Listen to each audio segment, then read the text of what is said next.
구독과 좋아요 눌러주시면 감사하겠습니다. 네, 안녕하세요. 찐영쌤입니다. 이번에는 군대에서 재수하기 세 번째 영상인데, 이 영상에서는 저의 경험이 아니라 제 주변에 좀 다양한 사람들에게 직접 물어가면서 좀 준비를 해봤어요. 아무래도 저는 좀 공군을 갔다 왔기도 하고 전역한 지도 꽤 오래돼서 요새는 많이 달라졌을 수도 있다는 생각을 좀 했거든요. 그래서 공군뿐만 아니라 좀 다양한 군대에서의 경험을 좀 말씀드리려고 해요. 그래서 이번 영상은 주로 해병대, 육군, 공군에 대해서 좀 이야기를 해보려고 합니다. 해군 나온 사람들을 좀 많이 찾아봤는데 제 주변에는 좀 해군 나왔다는 사람이 별로 없더라고요. 그래서 좀 영상으로 만들기에 충분한 자료 조사가 안 돼서 해군은 좀 부득이하게 뺐습니다. 이 부분은 좀 여러분들이 양해를 해주셨으면 좋겠어요. 그리고 이제 만약에 해군을 나오신 분들이 있으면 댓글로 본인들의 군 생활 어땠는지 좀 달아주시면 감사할 것 같습니다. 영상을 본격적으로 시작하기 전에 이제 제가 다양한 사람들의 군대 경험을 들어보면서 좀 일반적으로 보편화할 수 있을 만한 특징들을 제가 골라봤어요. 일단 첫 번째는 웬만하면 요새는 좀 거의 다 핸드폰이 되기 때문에 인강 걱정은 안 해도 된다는 거예요. 대부분 다 이제 핸드폰으로 좀 인강을 많이 본다고 하더라고요. 탭 같은 것도 이제 좀 가능하냐라고 물어봤는데, 탭은 뭐 따로 또 허가를 받아야 되는데 그게 좀 시간이 걸린다고 하더라고요. 그래서 귀찮고 뭐 핸드폰도 잘 되고 하니까 굳이 탭을 쓴다기보다는 그냥 이제 핸드폰으로 좀 다 해결을 한다고 합니다. 그리고 두 번째는 인터넷 접근성이 편하고 택배가 잘 되기 때문에 정보나 이제 문제집을 받을 걱정이 거의 없어요. 인터넷 커뮤니티 같은 것도 이제 활발하게 활용을 할 수 있기 때문에 입시 정보 같은 것도 바로 받을 수 있고, 온라인 서적 같은 데에서 원하는 뭐 EBS 교재나 받으려는 교재 같은 것도 이제 다 주소 입력해서 받을 수 있기 때문에 그 부분에 대해서도 이제 걱정이 없다라고 생각하시면 될 것 같습니다. 그리고 세 번째 부분은 생활관리 측면에서 좀 철저하게 관리가 된다는 거예요. 질문 중에 정확하게 몇 시간 정도 공부할 수 있냐라는 부분이 많이 있던데, 이 부분에 대해서는 사실 확실히 확답을 드리기는 어렵지만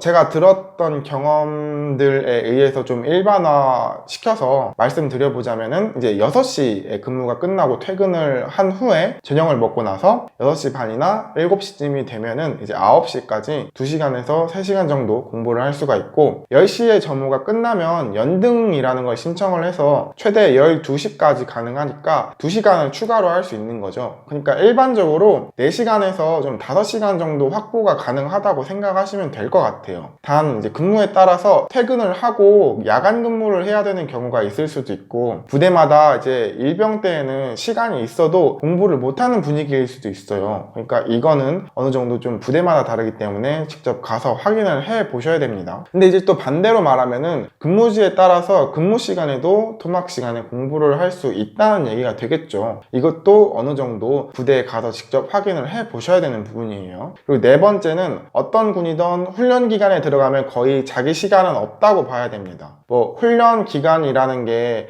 2박 3일이 될 수도 있고 4박 5일이 될 수도 있고 그냥 일주일이 될 수도 있어요. 그리고 훈련 자체도 많을 수도 있고 적을 수도 있고 그 부대마다 다 다르기도 하고, 북한과 사이가 좋냐 안 좋냐에 따라서 훈련이 많아질 수도 있고 적어질 수도 있습니다. 그래서 이것도 운의 영향이 크다라고 말씀을 드릴 수밖에 없네요.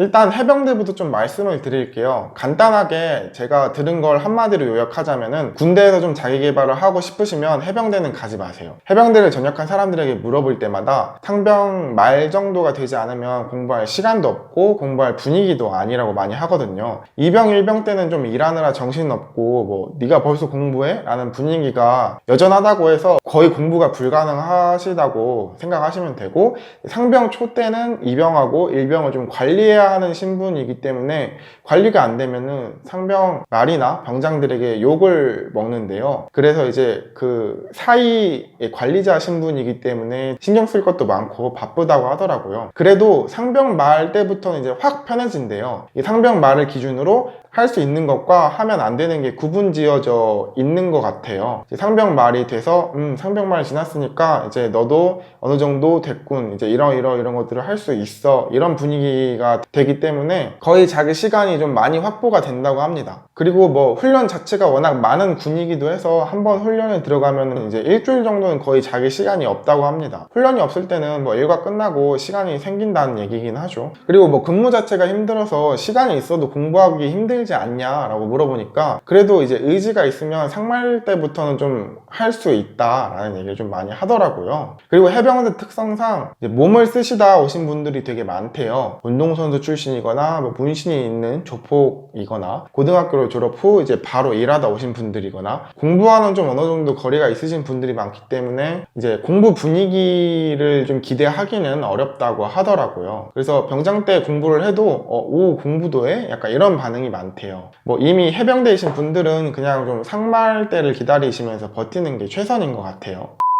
육군은 전방이냐 후방이냐에 따라서 되게 차이가 큰 것 같아요. 전방에 있었던 친구들 말로는 일이 많기도 하고 이제 빡세기도 해서 뭐 2병, 1병 때는 거의 하기가 힘들다고 하더라고요. 전방은 2박 3일, 뭐 3박 4일 정도의 훈련 들어갈 일도 잦고 그럴 때마다 거의 공부를 못한대요. 육군 전방도 어느 정도 상병을 기준으로 할 수 있는 것과 할 수 없는 게 어느 정도 좀 정해져 있는 분위기여서 상병 정도는 돼야 내가 공부를 할 수 있는 시기구나, 그리고 그래도 뭐 시간도 어느 정도 생기고 그 분위기 자체도 뭐 내가 하고 싶은 걸 좀 할 수 있는 분위기구나, 이런 게 된다고 합니다. 근데 후방은 전방과는 좀 상황이 많이 다른 것 같아요. 후방은 이제 전투 병력이 아니라 전투 지원 병력이 많기 때문에 전방보다 훈련 자체도 많지 않고 계급에 따라서 할 수 있는 게 막 구분되어 있지는 않은 것 같아요. 그래서 뭐 일병 되고 어느 정도 좀 일을 할 수 있고 뭐 부대에 적응을 하게 되면은 바로 뭐 자기 시간에 자기 공부를 할 수 있다는 얘기를 많이 들었어요. 무엇보다 이제 일이 육체적으로 많이 힘들지가 않으니까 체력을 아껴서 일과 끝난 후에는 어느 정도 좀 공부가 가능하다고 하더라고요. 재수를 생각하시는 분들은 좀 공군을 많이 생각하실 텐데 확실히 공군이 제일 선진 병영에 특화되어 있긴 해요. 그리고 이제 다른 군보다도 계급에 대해서 할 수 있는 것들이 제한이 적은 편이어서 일병 때부터 퇴근 이후에 바로 공부하실 수 있다고 보시면 돼요. 그리고 이제 대학을 다니거나 공부에 관심이 있는 분들이 많아서 자기 개발을 한다고 하면은 그래 뭐 열심히 해야지 라는 분위기가 타군에 비해서는 좀 많은 편인 것 같더라고요. 근데 생각하셔야 할 건 내가 가는 게 비행장이냐 아니냐, 이게 좀 우선 중요하고요. 일단 비행장으로 가는 게 좋은 환경이 될 가능성이 크죠. 실제로 비행장에는 도서관 관리병이나 BX병 같은 것도 있는데 이런 게 좀 큰 비행장에 있고 이런 근무는 출퇴근에 이제 변수가 거의 없죠. 비행장이 아니라 이제 산 같은 데로 갈 수도 있는데 이 경우는 좀 육군과 크게 다르지 않다고 합니다. 그래서 일단은 큰 비행장으로 가야 정시퇴근 출근하고 여유가 있는 근무를 하게 될 가능성이 크다는 말씀을 먼저 드리고 싶어요. 근무 측면에서는 이제 비행 지원 업무를 하느냐 아니냐가 좀 큰 것 같아요. 비행 지원 업무를 한다는 건 이제 야간 비행이나 아침 비행이 있는 날에는 늦게 퇴근하거나 일찍 출근해야 하는 경우가 있을 수 있다는 얘기예요. 비행 관련 업무가 아니라 이제 일반적인 업무면은 출근 퇴근 시간에 대한 변동이 뭐 최소화가 되겠죠. 군대에서 재수뿐 아니라 토익, 자격증이나 전공 공부나 자기 개발을 하려면 무엇보다 중요한 건 역시 자기 의지라고 생각을 해요. 많은 분들이 시간이 얼마가 나느냐고 질문을 하시긴 하지만 사실 여러분들도 아시다시피 1시간에 얼마나 공부하는지는 사람마다 다 다릅니다. 누군가에게 4시간 공부할 분량이 누군가에게는 1시간 공부량보다 안 나올 수도 있어요. 그 부분에 대해서는 우선 각오를 좀 다잡으시는 게 좋을 것 같아요. 그리고 의외로 군대가 토막 시간이 많거든요. 15분이나 30분 정도씩 나는 시간이 많은데 사람들이 거의 3, 4시간 이상씩 묵직한 시간을 원하고 또 그렇게 공부를 하는 게 익숙해져 있잖아요. 군대에서 효율을 높이려면 좀 이런 작은 시간들을 좀 최대한 활용을 해야 돼요. 이렇게까지 해서 해야 하나 라는 생각이 분명 들 겁니다. 근데 말했다시피 이건 의지 문제라고 생각을 해요. 진짜 그렇게까지 해야 한다고 생각하면은 할 수 있는 부분이고 그렇지 않다, 뭐 어느 정도만 해도 된다라고 생각하면 안 해도 되는 부분이긴 해요. 이제 그건 각자 환경이나 본인이 해야 될 것들, 각오 이런 거에 달린 문제겠죠. 많은 사람들이 이제 물어봐서 여러 케이스별로 좀 제가 자료 조사도 하고 분석을 해서 일반화할 수 있도록 정리를 해봤는데, 역시나 이제 부대마다 사람마다 다 다르기 때문에 많은 정보를 들으시고 최대한 여유 있는 곳으로 갈 수 있도록 노력을 하되, 환경이 결정이 되면 그 환경에 맞게 자기가 좀 본인의 전략을 어느 정도 세우는 게 중요하다고 생각을 합니다. 이제 이 정도 군대 영상에 대해서는 좀 어느 정도 마무리를 지으려고 해요. 영상을 보시는 분들께는 감사드리고 이제 좋아요와 구독 부탁드리면서 저는 이번 영상 마무리 짓도록 하겠습니다.